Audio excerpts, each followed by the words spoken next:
am coming on today to give you a little tour around MyFitnessPal.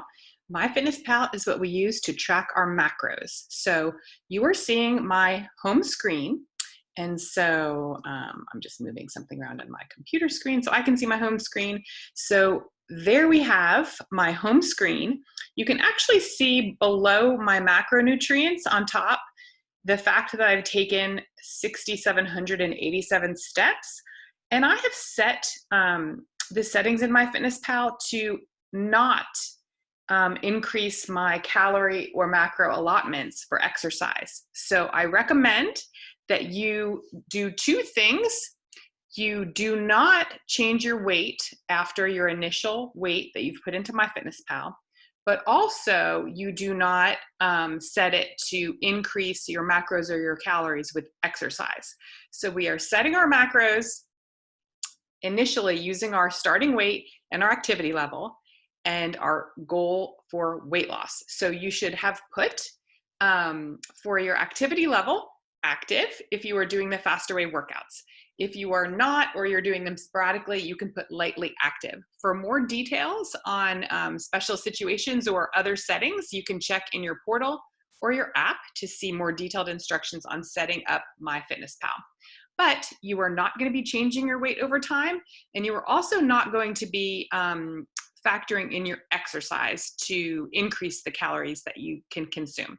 So you're just setting it for, most people set it to lose 1 pound per week. So you're going to set it to either maintain your weight, lose a half a pound, or lose 1 pound. Also, unless you have a very significant amount of weight to lose, which you can check in the portal or your app for those special instructions. But here we are, just say we're here and we want to start entering our food for the day. I always do recommend pre-logging it. I am not the best at this myself, but do what I say, not as I do. And pre-logging it even the day before with your plan, you can always modify it, or as you are going, at least before you eat it, log it, because once you've eaten something, you cannot uneat it. So, but you can just say, if you put in, that you're going to eat a Chick-fil-A market salad with avocado ranch dressing, and then you realize the avocado ranch dressing is putting you way over on the fat, you are able to switch it out and eat it for a lower fat dressing in that case, in that example. So this home screen, I'm going to scroll. There's just some articles here that, you can learn from. I don't read those all that much, but they do seem pretty good when I do read them.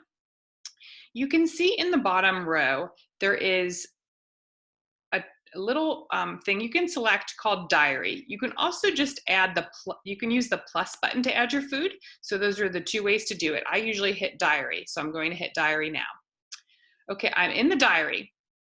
Now, just say my breakfast. So my breakfast, since I of course do eat a break fast meal, but I typically don't eat breakfast at breakfast time. I usually don't put anything in that besides my coffee, and I frequently have kombucha. So you'll see it says add yesterday's breakfast, swipe right to add meal. That is probably my coffee and my kombucha from yesterday. So to make it easy for myself, I'm just swiping right, and sure enough, it is the kombucha and the coffee. Now just say today, so actually today I didn't actually have any kombucha. So in order to delete that, the quickest way to delete that is to gently swipe left on the item. So I'm swiping left on kombucha, and then you'll see a choice for delete. If you swipe aggressively left, it switches you to a different day, like yesterday. So you don't want to do that, but I'm hitting delete because I did not drink the kombucha. Now for lunch, it says add yesterday's lunch, 300 calories. So if I'm a creature of habit and I frequently, have the same foods, this would be extremely convenient. But just say I did not eat the same food as yesterday. So I'm going to hit add food. And then it's pulling up my history of what I've recently eaten for lunch. And so, if just say I have eaten something different for lunch than I usually eat, I would start typing it in the search for food. So just say for lunch, I had some spinach. So I'm searching spinach, and you can see as I'm populating the search box with the word spinach, it comes up. And actually, these are things that I've eaten in the past. So it's looking through my history. So just say I'm going to select the organic spinach and baby spinach and arugula mix. And then I hit search and then I hit add. So that has added that to my lunch. Another convenient feature, if I'm trying to add food, do you see in the upper, well, to the right of the search bar, there is a little picture of a barcode. If you hit that barcode, I'm hitting it right now, and it's showing you my computer keyboard. But the reason it's showing you that is because you can use your phone's camera to scan a barcode. So just say I was eating a salad with this organic baby spinach and arugula mix, and it was just a very simple salad, just say with tomatoes on it and with a certain salad dressing. So I could put tomatoes. And then I can put, for my salad dressing, I can hit the barcode, and then I could scan, I could put the salad dressing barcode right there, and it will likely scan the correct product. Every so often it scans sort of a incorrect product and then just delete it out and try again.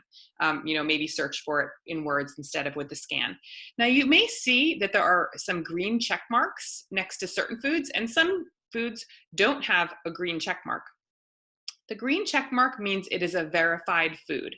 So that means that, MyFitnessPal is guaranteeing that this food is, that number of grams of fat, carbs, and protein. But so if ever you're, I don't really recommend you focus on calories at all, but you might keep your eye on them. It's another data point. And then if it seems like there's something wrong, like maybe you've run out of calories, but you still have, grams of macros left, that shouldn't really happen because the math should all work out, where if you're out of macros, you're also out of calories. Then you might look back at which foods could be the culprit, and the foods without the green check are the most likely to be misentered because those have been entered by users.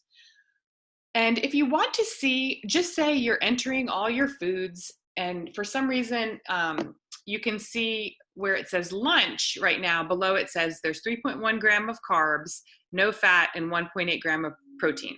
Just say I wanted to see where those different things came from. If I turn my screen to the other orientation, so I just changed it from the portrait orientation to the landscape orientation, you can now see that I can see the individual amount of carbs, fat, and protein in each item. So that is a trick. That is a super simple trick, but it actually took me about 2 to 3 months to learn that if I changed the orientation, I could see the detailed breakdowns of the food. So I just switched it back. So those are the basics on adding in your lunch, dinner, snacks, etc. And once you are done with that, the other things would be actually to create meals and create recipes. And that is sort of advanced use of MyFitnessPal. I'll come back on a different video within the week and teach you how to create a meal and how to create a recipe. So for now, I'm just showing you how to enter things one by one, or enter yesterday's for today. So just say I had some snacks. I'm swiping right to add the same snacks as yesterday. So yesterday it looks like I had some cashews, and then I had my favorite banana. I like to call it nice cream, where I combine unsweetened cocoa powder, almond milk, pecans, and bananas in my Ninja Bullet for kind of an ice cream cold treat. Okay, so I'll come back later and show you how to create meals and how to create recipes, or import them from websites as well. And I want to encourage you that as you start logging your food, it is going to be sort of cumbersome. But as you get further into it, the further and further into it, the better your history is, the more MyFitnessPal knows you, and the more you've included already meals and recipes that you frequently use, it gets easier and easier. So it becomes like second nature. So I'm encouraging you and exhorting you to persevere through this initial hard part so you can reap the benefits of basically knowledge is power, knowing how many macros you're eating and maybe what you need more of, what you need less of. And frequently for me, when I began logging, MyFitnessPal helped me decide to eat more food. So it's been a great benefit to my life. So when you're done for the day, I'm wanting you to submit your macro screenshot to me. So how do you do that? Scroll all the way to the bottom. On the lower left, you'll see a rectangle that says nutrition. Hit nutrition. And then this is the correct screen I would like screenshotted. You can see toward the top, kind of in the second row, it has calories, nutrients, and macros. And underneath of nutrients, there is a line. That is the correct screen. So this is a nice, if you go under the macros, you have a nice, cute pie chart. I don't need that pie chart. If you actually wanted to send it to me in addition to the other screen, that would be fantastic. But what I need is this middle nutrients screen.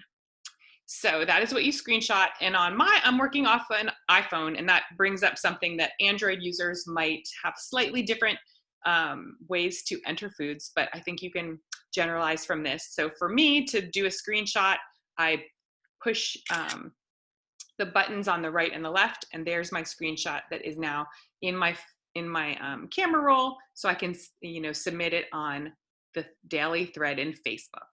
So there we have it. Those are the basics on entering food into MyFitnessPal using the search feature and using this scan the barcode feature. So I hope this was helpful, and I will talk to you guys soon.